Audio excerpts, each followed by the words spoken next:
और चाहे किसी भी देश के द्वारा संचालित किया जा रहा हो। मिशन की निश्चितता और अनिश्चितता के बीच बहुत ही महीन अंतर होता है, जिससे कि एक मिशन सफल या असफल होता है।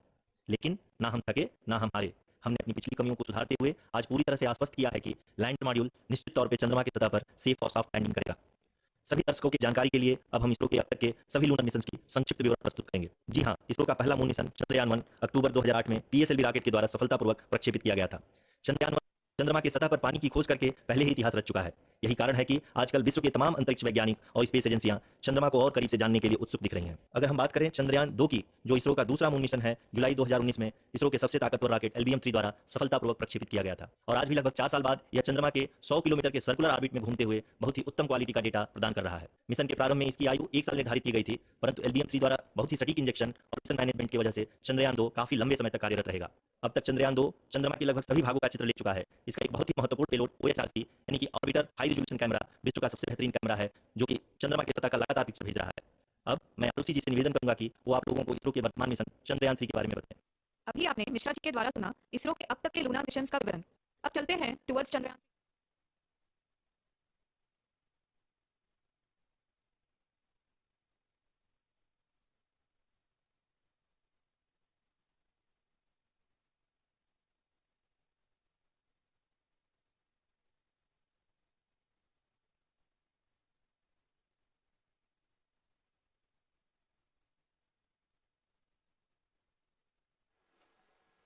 नमस्कार, इसरो के इस महाअभियान से जुड़ने के लिए आप सादर आमंत्रित हैं। मैं पद्मदेव मिश्रा अपने को होस्ट श्रीमती आरुषि सेठ के साथ आप सभी को और देश विदेश से जुड़े सभी दर्शकों का हार्दिक अभिनंदन और स्वागत करता हूं। 23 अगस्त 2023 आज की शाम इसरो के वैज्ञानिकों और सभी अंतरिक्ष वैज्ञानिकों के साथ लैंडर मॉड्यूल को चंद्रमा के सतह पर उतरने के ऐतिहासिक पलों को देखने के लिए तैयार और उत्सुक हैं। जी हाँ, इसरो के गौरवपूर्ण इतिहास में एक और अध्याय जुड़ने जा रहा है और आज हम सब लोग इसके साक्षी बनेंगे। आप ये सारे विजुअल्स अपने स्क्रीन पर इसरो के मिशन ऑपरेशन कॉम्प्लेक्स यानी मॉक से देख रहे हैं, जो कि बेंगलुरु में स्थित telemetry tracking and command network ISTRAC से प्रसारित किया जा रहा है। ये विजुअल्स आपको पावर डिसेंट के काउंटडाउन और उस पथ को प्रदर्शित कर रहा है जिस पे चलकर लैंडर आज चंद्रमा के साउथ पोल पे सेफ और सॉफ्ट लैंडिंग करेगा। आपको ध्यान दिला दूं, इस समय हम लोग पावर डिसेंट शुरू होने से लगभग 22 मिनट दूर हैं। जो दर्शक थोड़ी देर से जुड़े हैं उनकी जानकारी के लिए बता दें, आप लोग इस ऐतिहासिक पल को इसरो के ऑफिशियल वेबसाइट, फेसबुक, ट्विटर और यूट्यूब पे भी देख सकते हैं। Honorable dignitaries, delegates, scientists, media personnel, and dear viewers, a very good evening to all of you. We at ISRO welcome you to the live coverage of India's prestigious Chandrayaan-3 mission's landing event on the lunar surface. These are the visuals from Mission Operation Complex at ISRO's Telemetry Tracking and Command Network, ISTRAC, situated in Namma, Bengaluru, Karnataka. I, Arushi Seth, and my colleague, Dr. Padamdeo Mishra, are your hosts for the evening and shall accompany you on the journey of the landing event from power descent start to touchdown. Today, we shall be witnessing the final phase of the critical and most technologically challenging mission operations of Chandrayaan-3, wherein the lander module will be making a safe and soft landing on the surface of the moon. These display screens show the countdown to the power descent start, as well as the path that will be followed by the lander module. We are 80 minutes away from the commencement of power descent. India is at the brink of creating history as we all await with bated breath to witness the landing on Moon's south polar region.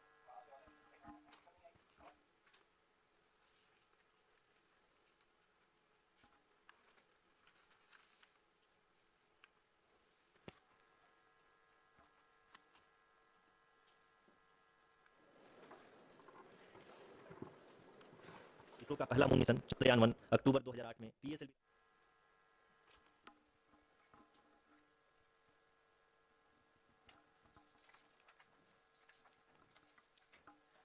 धन्यवाद आरुषि। अगर मैं सही मायने में कहूं तो अंतरिक्ष का कोई भी मिशन हो और चाहे किसी भी देश के द्वारा संचालित किया जा रहा हो, इसरो मिशन की निश्चितता और अनिश्चितता के बीच बहुत ही महीन अंतर होता है, जिससे कि एक मिशन सफल या असफल होता है। लेकिन ना हम थके, ना हम हारे। हमने पिछली कमियों को सुधारते हुए आज पूरी तरह से आश्वस्त किया है कि लैंडर मॉड्यूल निश्चित तौर पे चंद्रमा की सतह पर सेफ और सॉफ्ट लैंडिंग करेगा। सभी दर्शकों की जानकारी के लिए अब हम इसरो के अब तक के सभी लूनर मिशन को संक्षिप्त विवरण प्रस्तुत करेंगे। जी हाँ, इसरो का पहला मून मिशन चंद्रयान-1 अक्टूबर 2008 में पीएसएलवी रॉकेट के द्वारा सफलतापूर्वक प्रक्षेपित किया गया था।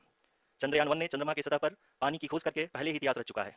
यही कारण है कि आजकल विश्व के तमाम अंतरिक्ष वैज्ञानिक और स्पेस एजेंसियां चंद्रमा को और करीब से जानने के लिए उत्सुक दिख रही हैं। अगर हम बात करें चंद्रयान-2 की, जो इसरो का दूसरा मिशन है, जुलाई 2019 में इसरो के सबसे ताकतवर रॉकेट LBM-3 द्वारा सफलतापूर्वक प्रक्षेपित किया गया था और आज भी लगभग 4 साल बाद यह चंद्रमा के 100 किलोमीटर के सर्कुलर ऑर्बिट में घूमते हुए बहुत ही उत्तम क्वालिटी का डेटा प्रदान कर रहा है। मिशन के प्रारंभ में इसकी आयु 1 साल निर्धारित की गई थी, परंतु LBM-3 द्वारा बहुत ही सटीक इंजेक्शन और मिशन मैनेजमेंट की वजह से चंद्रयान-2 काफी लंबे समय तक कार्यरत रहेगा। अब तक चंद्रयान-2 चंद्रमा के लगभग सभी भागों का चित्र ले चुका है। इसका एक बहुत ही महत्वपूर्ण पेलोड OHRC यानी कि ऑर्बिटर हाई रिजोल्यूशन कैमरा विश्व का सबसे बेहतरीन कैमरा है, जो कि चंद्रमा की सतह का लगातार पिक्चर भेज रहा है। अब मैं आरुषि जी से निवेदन करूंगा कि वो आप लोगों को इसरो के वर्तमान मिशन चंद्रयान 3 के बारे में बताएं। अभी आपने मिश्रा जी के द्वारा सुना इसरो के अब तक के लूनार मिशंस का विवरण। अब चलते हैं towards Chandrayaan 3, the follow-up mission of Chandrayaan 2, which has been designed to accomplish our mission goals. The primary objective of Chandrayaan 3 mission is the demonstration of safe and soft landing on the lunar surface. This demonstration is a critical aspect for ISRO's future interplanetary missions. In addition to this, the mission objectives also include demonstration of roving capability and conduction of in situ scientific experiments on Moon's surface. Carried on the shoulders of India's heaviest rocket LVM-3 on the 14th of July, Chandrayaan 3 was placed in the precise elliptic parking orbit of size 170 by 36,500 kilometers. ISRO, in its mission plan of following the incremental trajectory approach, carried a total of 5 earthbound maneuvers. The fifth apogee raising maneuver, which took place on the 25th of July, placed the spacecraft in an orbit of 250 by 1,27,000 kilometers. At the early hours of 1st August, the translunar injection was carried out, after which the composite module began the final leg of its long journey of nearly 3,84,000 kilometers for its rendezvous with the moon. The TLI was a key step in the mission, enabling the spacecraft to escape Earth's gravitational pull and travel to the moon. An orbit of 288 by 3,69,328 kilometers was achieved at the end of the translunar injection. जी हाँ, translunar injection किसी भी interplanetary mission के लिए बहुत ही आवश्यक परंतु कठिन operation होता है। इस सफल मैन्यूवर के बाद चंद्रयान 3 पृथ्वी से दूर निकलकर चंद्रमा के प्रभाव क्षेत्र में एक हाइपरबोलिक ट्रेजेक्टरी के द्वारा पहुंचाया गया। पुनः 5 अगस्त 2023 को लूनर ऑर्बिट इंसर्शन के द्वारा चंद्रयान 3 को 160 किलोमीटर के पेरीलून और 18,000 किलोमीटर के अपोलून के साथ चंद्रमा के इलिप्टिकल ऑर्बिट में स्थापित कर दिया गया। टीएलआई की तरह एलओआई भी एक बहुत जटिल ऑपरेशन होता है। इसमें हमें यह ध्यान देना आवश्यक होता है कि उपग्रह के वेगमान को एक निश्चित बिंदु से घटाया जा सके, अन्यथा उपग्रह चंद्रमा के प्रभाव क्षेत्र से बाहर निकल जाएगा। एलओआई के सफलतापूर्वक परिचालन के बाद चंद्रयान 3 की कक्षा को 4 बार और परिवर्तित किया गया। इस दौरान चंद्रमा की अधिकतम ऊंचाई को घटाकर 160 किलोमीटर कर दिया गया। इस पूरी प्रक्रिया में प्रपल्सन मॉड्यूल का लगभग 755 किलोग्राम ईंधन का उपयोग हुआ और चंद्रयान 3 के वेगमान को लगभग 850 मीटर प्रति सेकंड कम कर दिया गया। लैंडर मॉड्यूल को लगभग 150 किलोमीटर के सर्कुलर ऑर्बिट में स्थापित करने के बाद 17 अगस्त 2023 को प्रपल्सन मॉड्यूल से अलग कर दिया गया। पुनः लैंडर मॉड्यूल के ऑर्बिट को 2 डुई-बूस्ट मैन्यूवर्स के द्वारा 150 किलोमीटर के सर्कुलर ऑर्बिट से घटाकर 25 × 130 किलोमीटर के इलिप्टिकल ऑर्बिट में स्थापित कर दिया गया। इस दौरान यह भी सुनिश्चित कर दिया गया कि 800 न्यूटन के चारों थ्रोटेबल थ्रस्टर्स पावर डिसेंट के समय किसी भी चुनौती का सामना कर सकें। लैंडर मॉड्यूल इस ऑर्बिट में 4 दिन तक चंद्रमा की परिक्रमा करता रहा ताकि इसके सभी सब सिस्टम को पावर डिसेंट से पहले कार्यात्मक रूप से वेरीफाई और वैलिडेट किया जा सके। इस दौरान चंद्रयान 2 और लैंडर मॉड्यूल की आपस में बातचीत भी हो चुकी है। और संक्षेप में अब तक की यात्रा की बात करें तो लैंडर मॉड्यूल अब तक 21 बार पृथ्वी के और लगभग 120 बार चंद्रमा का चक्कर लगा चुका है और इस पूरी यात्रा में लगभग 55 लाख किलोमीटर की यात्रा भी पूरी कर चुका है। अब तक के इस पूरे अभियान में यह भी सुनिश्चित किया गया कि सारे ऑर्बिट मैन्यूअर्स इस प्रकार किए जाएं कि लैंडिंग साइट पावर डिसेंट की शुरुआत से ही लैंडर के ऑर्बिटल प्लेन में बना रहे। Make it further complicated, we have arrived at the crucial juncture wherein the orbit plane contains the desired landing site at the start of powered descent. We are also happy to announce that live images from the Chandrayaan 3 lander imager camera is being received continuously. The demonstration of soft landing on the moon's surface is no ordinary feat due to the innumerable challenges and complexities involved. The lander velocity has to be killed from nearly 6,048 kilometers per hour without any aid from the thin and tenuous moon's atmosphere. The lunar dust at the time of landing and the craters and boulders scattered over the moon's surface make it further complicated to achieve this. The new and improved Chandrayaan 3 design has been built after envisaging all the scenarios which the lander module can encounter. With several software improvements, provision for full-level redundancies, a plethora of special tests, namely the integrated hot test, integrated cold test, and lander leg drop tests were carried out for the lander module. The success of these tests has provided great confidence in the performance of all the onboard sensors, propulsion system, and associated guidance, control, and navigation algorithms. The key findings during the tests have enabled to improve the overall system performance. The largely unexplored south pole of the moon has been chosen as the intended landing site since there is a possibility of finding ice and other minerals which would be vital resources for future explorers. Apart from continuing investigations pioneered by Chandrayaan 1 and Chandrayaan 2, the Chandrayaan 3 mission will also provide invaluable data to the science community around the world. Let us give our viewers a glimpse on the configuration of Chandrayaan 3 mission.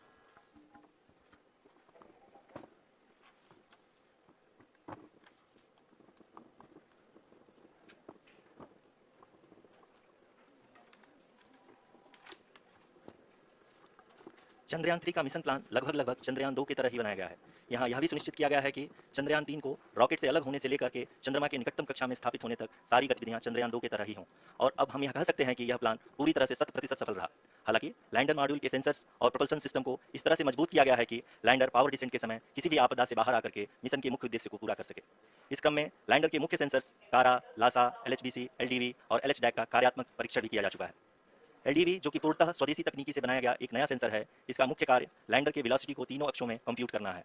Power descent के दौरान lander के सटीक position और velocity का ज्ञान होना बहुत ही आवश्यक है। लिराप यानी laser inertial referencing and accelerometer package इस कार्य को पावर डिसेंट के दौरान बखूबी निभाएगा।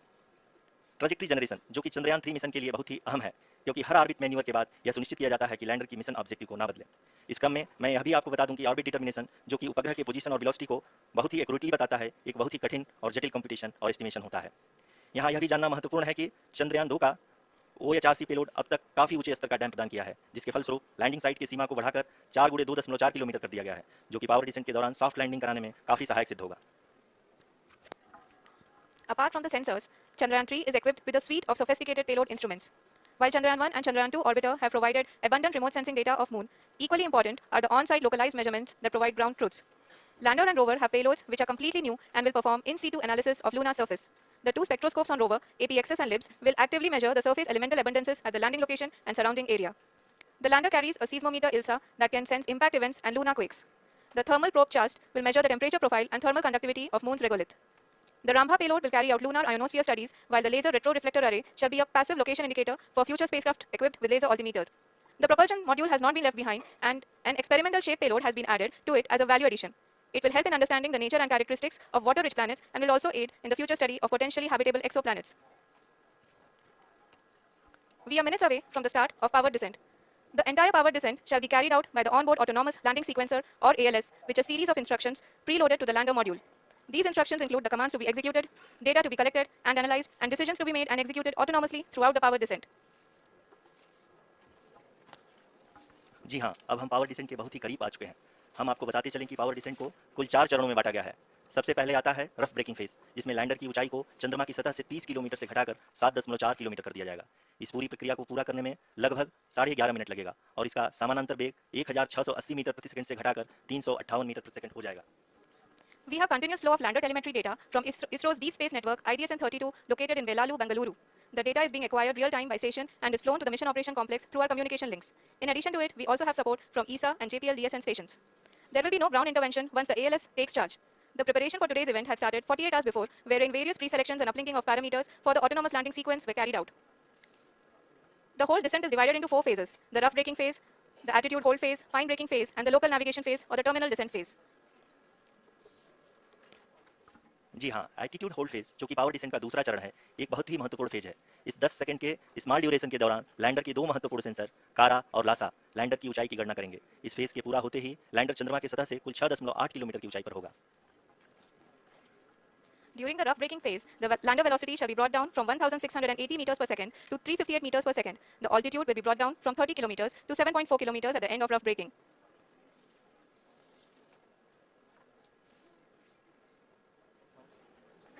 Currently, we can see the scientists are analyzing the lander data. जी हाँ, हम ये देख सकते हैं कि मिशन ऑपरेशन कॉम्प्लेक्स रूप में बैठे सभी वैज्ञानिक ये जो भी डेटा देख रहे हैं वो डीप स्पेस नेटवर्क IDSN-32 के द्वारा प्रोवाइड किया जा रहा है।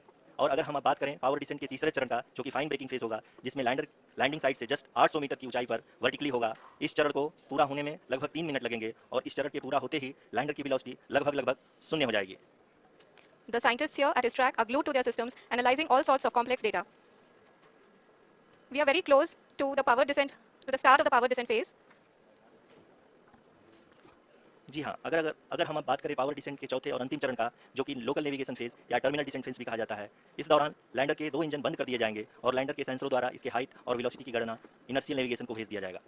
इस दौरान लैंडर 150 मीटर की ऊंचाई को प्राप्त करने के बाद कुल 131 सेकंड लगाएगा। इस पड़ाव पे आने के बाद पुनः लैंडर 22 सेकंड के लिए हवरिंग करेगा।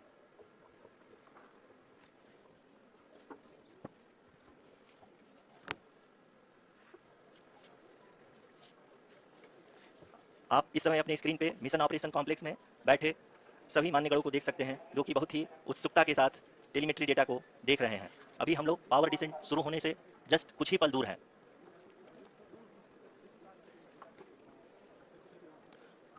पावर डिसेंट शुरू होने में लगभग 30 सेकंड ही बचा है और हमको ये सारी data mission operation complex room में IDSN-32 के द्वारा, जो कि लगातार लैंडर के कनेक्शन में बना हुआ है, प्रदान कर रहा है। Dear viewers, the pivotal power descent has begun, and the lander module is propelling towards the moon's surface along the intended trajectory.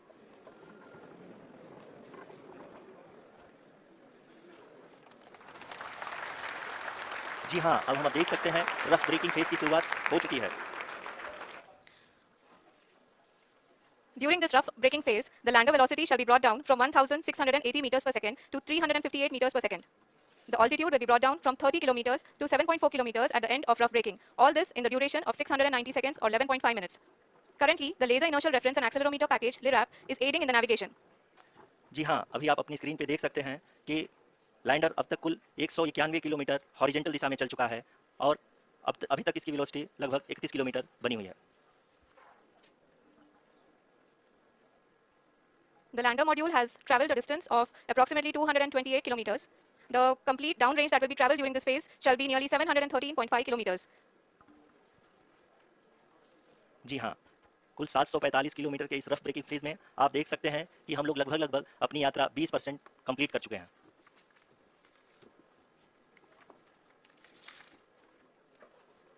Power descent की यह शुरुआत हम कह सकते हैं कि बहुत ही सटीक और सधी हुई है, जिसमें लैंडर अपने वेगमान को अनुमानित तरीके से घटा रहा है।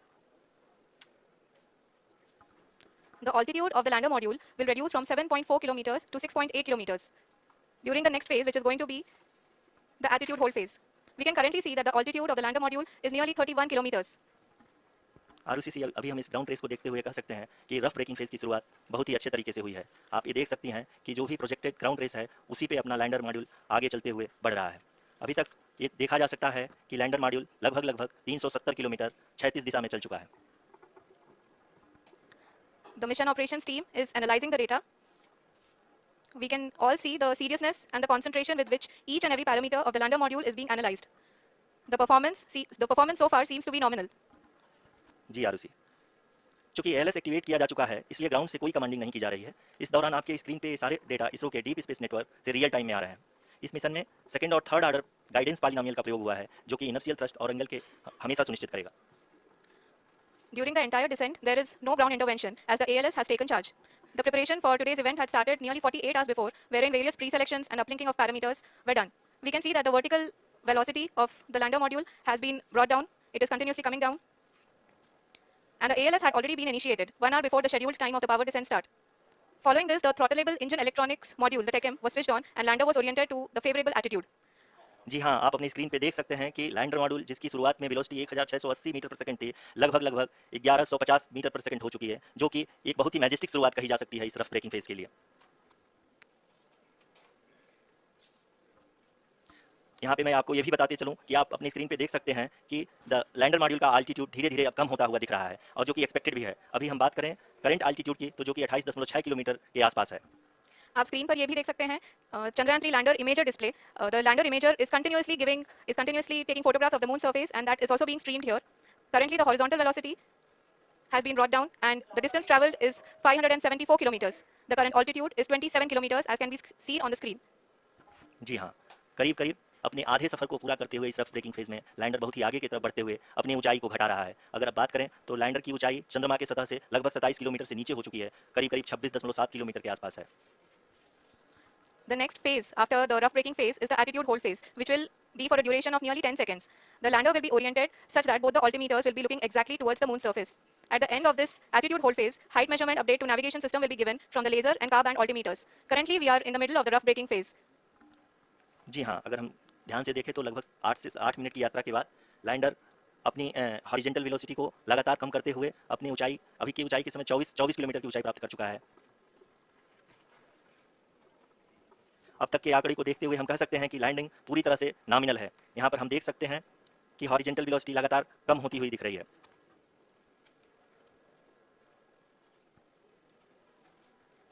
The altitude of lander from ground is currently 22 kilometer, which is again going to be coming down, and that is expected. For the viewers who have joined now, we are in the power descent phase and we are in the rough braking phase, which is the first phase of the power descent. We have currently traveled a downrange of 697 kilometers, and the downrange that has to be traveled during this phase is 713.5 kilometers. जी हाँ, अभी आप देख सकते हैं कि lander की horizontal velocity लगभग 720 metre प्रति सेकंड हो गई है। लगभग हम ये कह सकते हैं कि 900 मीटर पर सेकंड वेलोसिटी को कम किया जा चुका है। At the same time, we can see the altitude of the lander is just 17.8 kilometer from the moon surface, which is going to be around 7.4 at the end of the rough braking phase. इस phase के बाद हम जाएंगे towards the attitude hold phase, where we will be expecting sensor update from the laser and car band altimeters. We can see the visualization of the lander module moving towards the moon's surface. The current altitude is nearly 15.2 kilometers and the distance traveled is 754 kilometers. We can also see the image that the lander imager camera has been providing. जी हाँ, इस rough breaking phase के दौरान 800 Newton के चारों throttle engine अपने कार्य को पूरी तरह से अंजाम दे रहे हैं और लैंडर के हॉरिजॉन्टल वेलोसिटी को लगातार कम कर रहे हैं। अब तक लैंडर लगभग लगभग अपने 75 से 80% की यात्रा को पूरा कर चुका है। After the rough braking and the attitude hold phase, we shall be having the fine braking phase, which will continue for nearly 3 minutes. The whole phase is being driven by the autonomous landing sequencer and there is no intervention from ground. जी हाँ आरुषि, अभी आप अपनी screen पे देख सकती हैं कि जो करंट आल्टीट्यूड है चंद्रमा की सतह से लगभग लगभग 10 किलोमीटर के आसपास है। जी हाँ,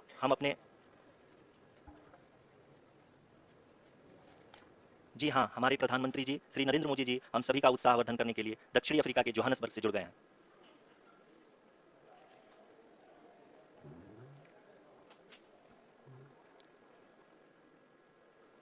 Yes, we are privileged to have with us Honorable Prime Minister of India, Shri Narendra Modi ji, who has joined us from South Africa's Johannesburg to encourage us.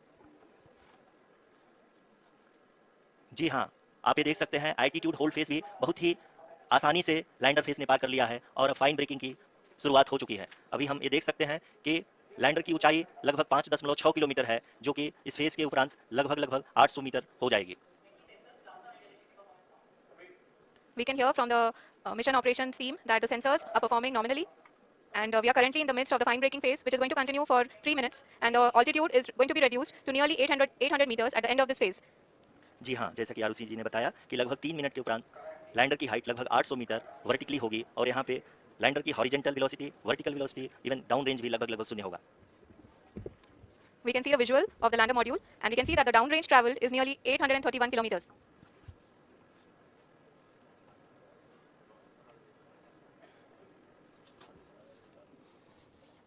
जी हाँ, आप अपनी स्क्रीन पे देख सकते हैं कि लैंडर की ऊंचाई अब चंद्रमा की सतह से लगभग 3 किलोमीटर से कम हो चुकी है। We are very close to the moon's surface, nearly 2.6 kilometers as we can see.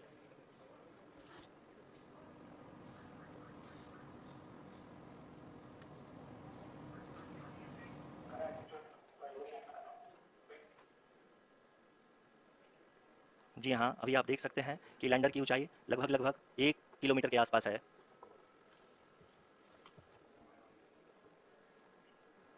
We are nearing the final phase of the power descent, which is going to be the vertical descent phase or the local navigation phase. जी हाँ, अब हम fine breaking veg के एकदम करीब आ चुके हैं। हाँ, तालियों की गड़गड़ाहट से सुन सकते हैं कि हम लोगों ने तीसरे चरण को भी बहुत ही सफलतापूर्वक हासिल कर लिया है और अभी हम वर्टिकल डिसेंट फेज में आ चुके हैं, जिसकी शुरुआत भी बहुत ही अच्छे ढंग से हो चुकी है। Lot of applause indicates that till now the performance has been nominal. We are in the vertical descent phase 1. The altitude is being brought down from 800 meters and we are nearing and approaching the lunar surface. जी, आप अपनी screen पे देख सकते हैं कि lander की height लगातार कम होता जा रहा है। इस समय हम लैंडिंग साइट के जस्ट ऊपर हैं और इस समय इसकी ऊंचाई लगभग लगभग 600 मीटर के आसपास है। इस फेज के दौरान लगभग 150 मीटर के ऊंचाई पे पहुंचने के बाद लैंडर अगेन लगभग 20 से 22 सेकंड के लिए हॉवरिंग करेगा। We are above the landing site. The horizontal as well as the vertical velocity is now being constantly reduced and the lander module has begun its descent towards the landing site.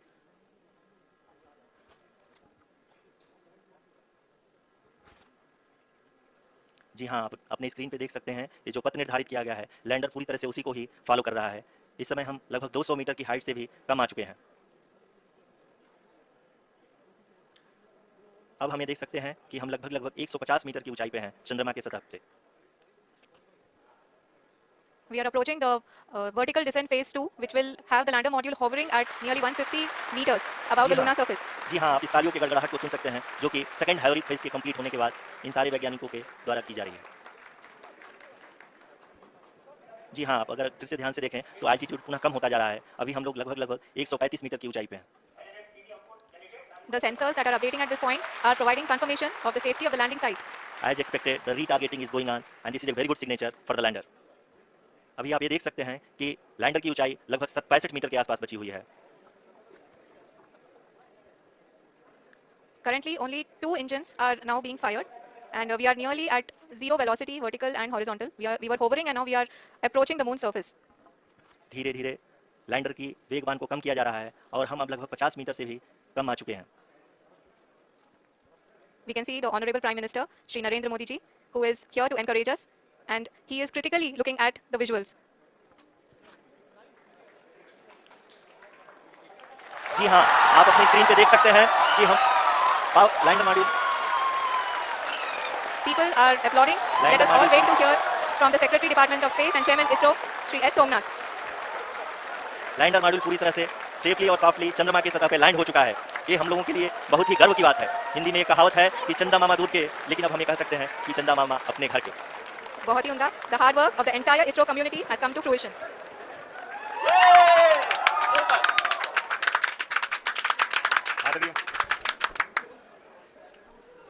आदरणीय प्रधानमंत्री जी, नमस्कार sir. We have achieved soft landing on the moon. India is on the moon. Sir, I request our honorable Prime Minister to address us and bless us. Thank you, sir. मेरे प्यारे परिवारजनों, जब हम अपनी आंखों के सामने ऐसा इतिहास बनते हुए देखते हैं तो जीवन धन्य हो जाता है। ऐसी ऐतिहासिक घटनाएं राष्ट्र जीवन की चिरंजीव चेतना बन जाती है। ये पल अविस्मरणीय है। ये क्षण अभूतपूर्व है। ये क्षण विकसित भारत के शंखनाद का है। ये क्षण नए भारत के जयघोष का है। ये क्षण मुश्किलों के महासागर को पार करने का है। ये क्षण जीत के चंद्र पथ पर चलने का है। ये क्षण 140 करोड़ धड़कनों के सामर्थ्य का है। ये क्षण भारत में नई ऊर्जा, नया विश्वास, नई चेतना का है। ये क्षण भारत के उदयमान भाग्य के आह्वान का है। अमृत काल की प्रथम प्रभा में सफलता की यह अमृत वर्षा हुई है। हमने धरती पर संकल्प लिया और चांद पर उसे साकार किया। और हमारे वैज्ञानिक साथियों ने भी कहा, India is now on the moon. आज हम अंतरिक्ष में नए भारत की नई उड़ान के साक्षी बने हैं। साथियों, मैं इस समय ब्रिक्स समिट में हिस्सा लेने के लिए दक्षिण अफ्रीका में हूं, लेकिन हर देशवासी की तरह मेरा मन चंद्रयान महाअभियान पर भी लगा हुआ था। नया इतिहास बनते ही हर भारतीय जश्न में डूब गया है। हर घर में उत्सव शुरू हो गया है। हृदय से मैं भी अपने देशवासियों के साथ, अपने परिवारजनों के साथ इस उमंग और उल्लास से जुड़ा हुआ हूं। मैं टीम चंद्रयान को, इसरो को और देश के सभी वैज्ञानिकों को जी जान से बहुत बहुत बधाई देता हूं, जिन्होंने इस पल के लिए वर्षों तक इतना परिश्रम किया है। उत्साह, उमंग, आनंद और भावुकता से भरे इस अद्भुत पल के लिए मैं 140 करोड़ देशवासियों को भी कोटि कोटि बधाइयां देता हूं। मेरे परिवारजनों, हमारे वैज्ञानिकों के परिश्रम और प्रतिभा से भारत चंद्रमा के उस दक्षिणी ध्रुव पर पहुंचा है, जहां आज तक दुनिया का कोई भी देश नहीं पहुंच सका। अब आज के बाद से चांद से जुड़े मिथक बदल जाएंगे, कथानक भी बदल जाएंगे और नई पीढ़ी के लिए कहावतें भी बदल जाएगी। भारत में तो हम सभी लोग धरती को मां कहते हैं और चांद को मामा बुलाते हैं। कभी कहा जाता था, चंदा मामा बहुत दूर के हैं, चंदा मामा बहुत दूर के हैं। अब एक दिन वो भी आएगा जब बच्चे कहा करेंगे, चंदा मामा बस एक टूर के हैं। Friends, on this joyous occasion, I would like to address all the people of the world, the people of every country and region. India's successful moon mission is not just India's alone. This is a year in which the world is witnessing India's G20 presidency. Our approach of one earth, one family, one future is resonating across the globe. This human-centric approach that we present and that we represent has been welcomed universally. Our moon mission is also based on the same human-centric approach. Therefore, this success belongs to all of humanity, and it will help moon missions by other countries in the future. I am confident that all countries in the world, including those from the global south, are capable of achieving such feats. We can all aspire for the moon and beyond. मेरे परिवारजनों, चंद्रयान महाअभियान की उपलब्धि भारत की उड़ान को चंद्रमा की कक्षाओं से आगे जाएगी। हम हमारे सौर मंडल की सीमाओं का सामर्थ्य परखेंगे और मानव के लिए ब्रह्मांड की अनेक संभावनाओं को साकार करने के लिए भी जरूर काम करेंगे। हमने भविष्य के लिए कई बड़े और महत्वाकांक्षी लक्ष्य तय किए हैं। जल्द ही सूर्य के विस्तृत अध्ययन के लिए ISRO Aditya L1 mission launch करने जा रहा है। इसके बाद शुक्र भी इसरो के लक्ष्यों में से एक है। गगनयान के जरिए देश अपने पहले ह्यूमन स्पेस फ्लाइट मिशन के लिए भी पूरी तैयारी के साथ जुटा है। भारत बार बार यह साबित कर रहा है कि sky is not the limit.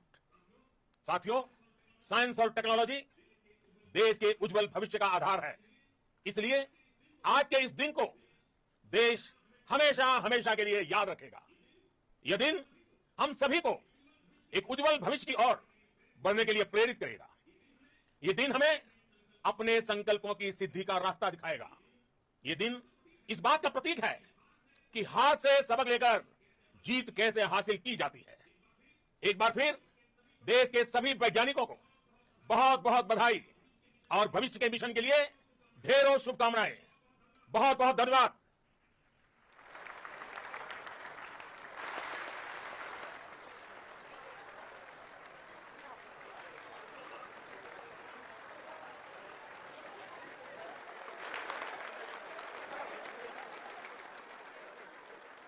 Thank you, Aditya Pradhan Mantri ji, for being part of our journey to this success.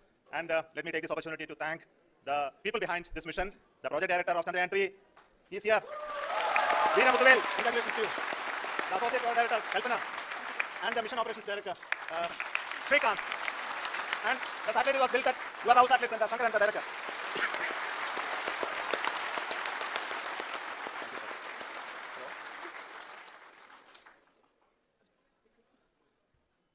It's a great moment of happiness on behalf of team. It gives me immense satisfaction on achieving this goal as a project director of this mission. The entire mission operations right from launch till landing happened flawlessly as per the timeline, and we became the fourth country to demonstrate a soft landing onto the moon surface, and we became the first country to go to near to the south pole of the moon.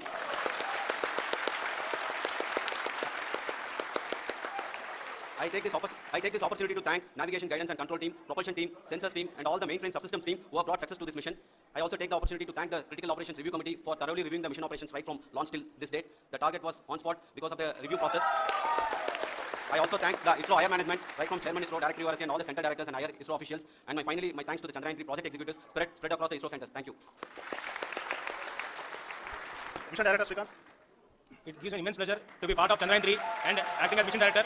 I would like to thank each and every team member who has supported in carrying out all the mission operations flawlessly.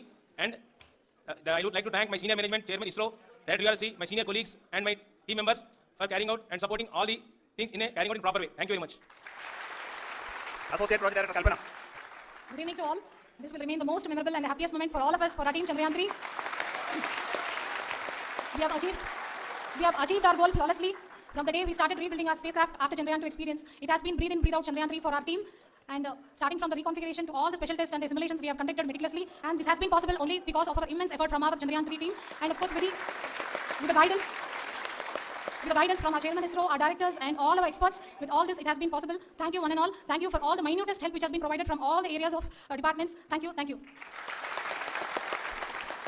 Now, Chandrayaan 3 is a result of the work done by thousands of scientists, engineers, our staff and industries and support team across ISRO and other places, other institutions. And Shankaran has been the lead of the center which integrated all of these efforts in the last so many years. So I request him to speak on behalf of all of you.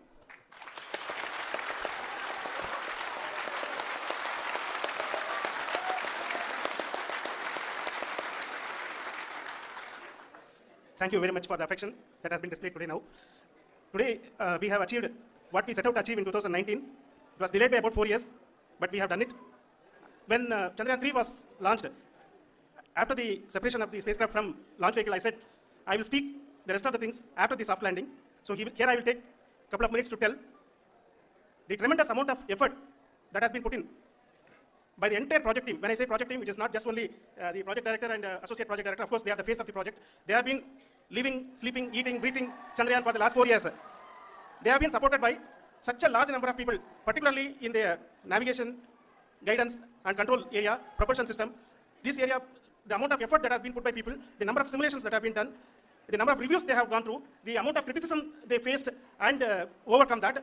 It is, as a person who has been watching this for the last 4 years along with them, my heart goes out for them. The amount of effort is tremendous. That is what ISRO is all about. That is what our organization has taught us to do. Now today, this success has put us even more higher responsibility, as the Honorable Prime Minister was telling, because we have set the bar now so high. Nothing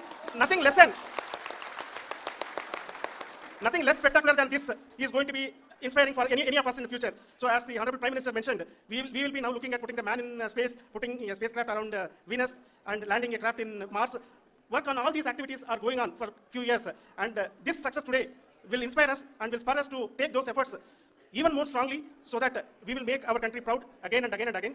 Thank you very much for every one of you who have directly or indirectly participated in this mission, encouraged us, intentionally or unintentionally helped us in all for every one of you. A big thank you, because even a casual remark, an unintended point can help a person who is striving to reach a goal. The person who is making that remark may not have meant it that way, but sometimes it can ignite that's why I said that even unintended help is very welcome, and we are very thankful for that.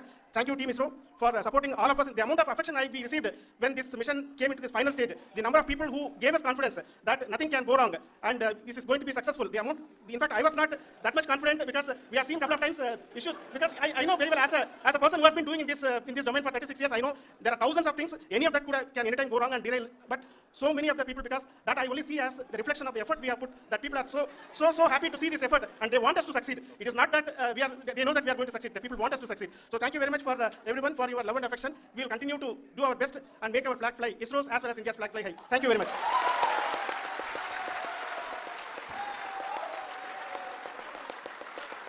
Honorable Prime Minister called me and conveyed his greetings to each one of you and your family, for the wonderful work you did in ISRO.